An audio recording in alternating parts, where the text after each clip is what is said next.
ഓർമ്മ വെച്ച കാലം തൊട്ട് അത്ഭുതത്തോടെയും ആരാധനയോടെയും മനസ്സിൽ തട്ടിയ ഇഷ്ടത്തോടെയും അഭ്രപാളികളിലൂടെ കണ്ടിട്ടുള്ള ലാലേട്ടനെക്കുറിച്ച് അദ്ദേഹത്തിന് ഡെഡിക്കേറ്റ് ചെയ്തുകൊണ്ടൊരു വീഡിയോ ചെയ്യണമെന്ന് ഒരുപാട് നാളായി ആഗ്രഹിക്കുന്നു.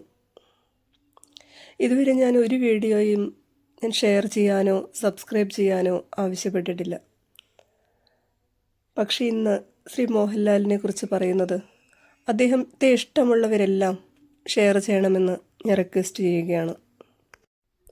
1980 ഡിസംബറിൽ വെറും 19ാമത്തെ വയസ്സിൽ മഞ്ഞിൽ വിരിഞ്ഞ പൂക്കളിലെ വില്ലൻ വേഷം ചെയ്ത് അദ്ദേഹം സിനിമാ രംഗത്ത് വന്നു.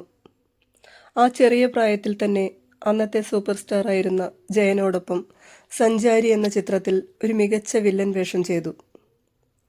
1983 വെറും 23ാമത്തെ വയസ്സിൽ കുയിലിനെ തേടി എന്ന ചിത്രത്തിൽ അതുവരെ കേരളം കാണാത്ത വ്യത്യസ്തനായൊരു വില്ലൻ കഥാപാത്രത്തെയാണ് അദ്ദേഹം അവതരിപ്പിച്ചത്. തുടർന്ന് ആ വർഷത്തിൽ ഒരുപാട് വില്ലൻ വേഷങ്ങൾ അദ്ദേഹം വിജയിപ്പിച്ചു. തുടർന്ന് അദ്ദേഹം അവതരിപ്പിച്ച ഇത്രയും വൈവിധ്യമാർന്ന കഥാപാത്രങ്ങൾ ചെയ്ത മറ്റൊരു നടൻ ഇന്ത്യയിൽ ഇതുവരെ ഉണ്ടായിട്ടില്ല എന്നത് സത്യമായ കാര്യമാണ്. കംപ്ലീറ്റ് ആക്ടർ, സകലകലാവല്ലഭൻ എന്ന വാക്കിന് അർഹനായിട്ടുള്ള ഒരേയൊരു നടൻ. TP ബാലഗോപാലൻ MA, സന്മനസ്സുള്ളവർക്ക് സമാധാനം, മിഥുനം തുടങ്ങിയ സിനിമകളിലൂടെയെല്ലാം തികച്ചും സാധാരണക്കാരനായ കഥാപാത്രങ്ങളിലൂടെയും കേരള ജനതയുടെ മനസ്സിനെ ആകർഷിച്ച അദ്ദേഹം ദേവാസുരം, സ്ഫടികം തുടങ്ങിയവയിലെ കഥാപാത്രങ്ങളിലൂടെ പ്രേക്ഷക മനസ്സുകളെ ത്രസിപ്പിച്ചു. കിരീടം, സതയം, തന്മാത്ര തുടങ്ങിയ ചിത്രങ്ങളിലൂടെ കരയിച്ചു. 1986 ഇറങ്ങിയ താളവട്ടം, 1988 ചിത്രം എന്നീ സിനിമകളിലൂടെ ഒരേ സമയം പ്രേക്ഷകരെ ചിരിപ്പിക്കുകയും കരയിക്കുകയും ചെയ്തു. 1996 ഇറങ്ങിയ കാലാപാനി എന്ന ചിത്രത്തിനു വേണ്ടി അദ്ദേഹം കൊടുത്തിട്ടുള്ള ഡെഡിക്കേഷൻ ശ്രദ്ധേയമാണ്. 1986 മാത്രം വെറും 26 വയസ്സുള്ളപ്പോൾ 34 സിനിമകളിൽ ആണ് അദ്ദേഹം അഭിനയിച്ചത്. ആ വർഷം മികച്ച നടനുള്ള കേരള സംസ്ഥാന ചലച്ചിത്ര അവാർഡ് നേടിയ അദ്ദേഹത്തിന് 26 വയസ്സുള്ളപ്പോൾ ഈ പുരസ്കാരം ലഭിക്കുന്ന ഏറ്റവും പ്രായം കുറഞ്ഞ വ്യക്തി എന്ന ബഹുമതിയും ലഭിച്ചു. 2006 വരെ ഈ റെക്കോർഡ് അദ്ദേഹത്തിൻ്റെ പേരിലായിരുന്നു. ഇത്രയും അനായാസേന കഥാപാത്രങ്ങൾ കൈകാര്യം ചെയ്യാൻ ഈശ്വരൻ സൃഷ്ടിച്ചിരിക്കുന്ന ഒരേ ഒരു വിസ്മയമാണ് മോഹൻലാൽ. 1992 പുറത്തിറങ്ങിയ രാജശില്പി എന്ന ഫിലിമിലെ ശംഭു എന്ന കഥാപാത്രം മതി അദ്ദേഹത്തിൻ്റെ അനിതര സാധാരണമായ അഭിനയ മികവിൻ്റെ ദൃഷ്ടാന്തമായി.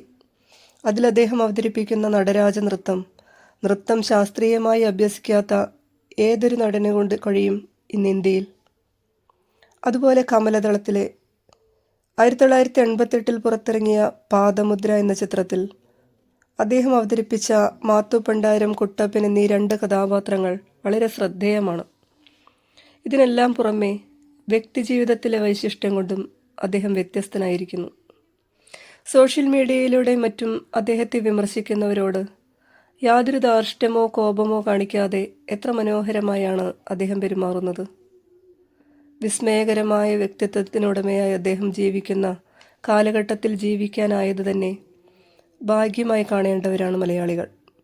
കേരളത്തിലെ എന്നല്ല ഇന്ത്യയിൽ ഇതുപോലെ മറ്റൊരു വൈശിഷ്ട്യമുള്ള നടന വിസ്മയം ഇനി ഉണ്ടാകുമോ എന്ന് സംശയമാണ്. അതുപോലെ ദശരഥം, പവിത്രം തുടങ്ങിയ എണ്ണിയാൽ തീരാത്ത കഥാപാത്രങ്ങളിലൂടെ അനുപമ സാധാരണമായ ഏതെല്ലാം ഭാവങ്ങൾ ആ മുഖത്തിലൂടെ പ്രേക്ഷകർ കണ്ടു. മകനായും കാമുകനായും ഭർത്താവായും ഗുരുശിഷ്യ ബന്ധമായാലും സഹോദരനായും മറ്റൊരാൾക്ക് പകരം വയ്ക്കാനാവാത്ത എത്ര അഭിനയ മുഹൂർത്തങ്ങൾ അദ്ദേഹം കാഴ്ചവെച്ചു. എത്ര പറഞ്ഞാലും തീരില്ല അദ്ദേഹത്തെക്കുറിച്ച്. സതയത്തിലെ അദ്ദേഹത്തിൻ്റെ പ്രകടനത്തിന് നാഷണൽ അവാർഡ് ലഭിക്കാത്തതിനാൽ തനിക്ക് കിട്ടിയ 2 നാഷണൽ അവാർഡിനും വില കൽപ്പിക്കുന്നില്ല എന്ന് ഒരിക്കൽ കമലഹാസൻ പറഞ്ഞിരുന്നു. അത്രമാത്രം മികച്ച പ്രകടനമാണ് അതിൽ അദ്ദേഹം കാഴ്ചവെച്ചിരിക്കുന്നത്. ചിത്രത്തിലെ ക്ലൈമാക്സിൽ തന്നെ കൊല്ലാതിരിക്കാമോ എന്ന ചോദ്യം എത്ര തവണ കണ്ടാലും അതേ വേദനയോടെ നമ്മുടെ മനസ്സിൽ തറയ്ക്കുന്നു. പവിത്രത്തിൽ മാതാപിതാക്കളില്ലാത്ത കുഞ്ഞനുജത്തിക്ക് വേണ്ടി സ്വന്തം ജീവിതം ഹോമിക്കുന്ന ആ കഥാപാത്രം. അങ്ങനെ എത്രയെത്ര കഥാപാത്രങ്ങൾക്കാണ് അദ്ദേഹം മെഴിവേകിയിട്ടുള്ളത്. ലോകത്ത് അപൂർവമായി സംഭവിക്കുന്ന ഒരു പ്രതിഭാസം തന്നെയാണ് അദ്ദേഹം. ഇത്രയും സംഭാവനകൾ നമ്മൾ മലയാളികൾക്ക് തന്ന അദ്ദേഹത്തെ എബ്യൂസ് ചെയ്തുകൊണ്ടുള്ള കമൻറ്റുകളും മറ്റും നടത്തുന്നവർ ആരായാലും വലിയ നന്ദികേട് തന്നെയാണ് കാണിക്കുന്നത്. ഒരു വ്യക്തി ജീവിച്ചിരിക്കുമ്പോഴാണ് അവരുടെ മേന്മയെക്കുറിച്ച് മനസ്സിലാക്കേണ്ടത്. അത് കഴിഞ്ഞ് ഇങ്ങനെ ഒരാൾ ഉണ്ടായിരുന്നു എന്ന് പറഞ്ഞ് വിലപിക്കുന്നതിലും പുകഴ്ത്തുന്നതിലും അർത്ഥമില്ല. അത്തരം മോശം പദപ്രയോഗങ്ങൾ നടത്തി അദ്ദേഹത്തെ വിമർശിക്കുന്ന കമൻസും മറ്റും സോഷ്യൽ മീഡിയയിൽ കാണുമ്പോൾ തോന്നുന്നത് നിലാവുദിക്കുന്ന കണ്ട് ചന്ദ്രനെ നോക്കി ഓരിയിടുന്ന കുറുക്കന്മാരെയാണ്. അവ ഓരിയിടുന്നതുകൊണ്ട് ചന്ദ്രൻ്റെ പ്രഭയ്ക്ക് എന്തെങ്കിലും മങ്ങൽ സംഭവിക്കുമോ? ഒരാൾക്ക് 99% ഗുണങ്ങളും 1% ദോഷവുമുണ്ടെങ്കിൽ ആ 1% ചൂണ്ടിക്കാട്ടി വിമർശിക്കുന്നവർ എത്ര മോശം മനസ്സിനുടമകളാണ് എന്നോർക്കുക. അദ്ദേഹത്തെക്കുറിച്ച് പറയാൻ എനിക്കെൻ്റെ വാക്കുകൾ മതിയാവുന്നില്ല. മലയാള സിനിമ ഉള്ള കാലത്തോളം, മലയാളികളുള്ള കാലത്തോളം കാലാതീതമായി അദ്ദേഹത്തിൻ്റെ കീർത്തി നിലനിൽക്കുമെന്നതിൽ യാതൊരു സംശയവുമില്ല. ആരെന്തൊക്കെ വിമർശിച്ചാലും ഒരിക്കലും മങ്ങാത്ത ശോഭയോടുകൂടി. ഒരുപാട് സ്നേഹത്തോടെ ജഗദീശ്വരൻ അദ്ദേഹത്തിന് ആയുരാരോഗ്യ സൗഖ്യം നൽകട്ടെ എന്ന് പ്രാർത്ഥിക്കുന്നു.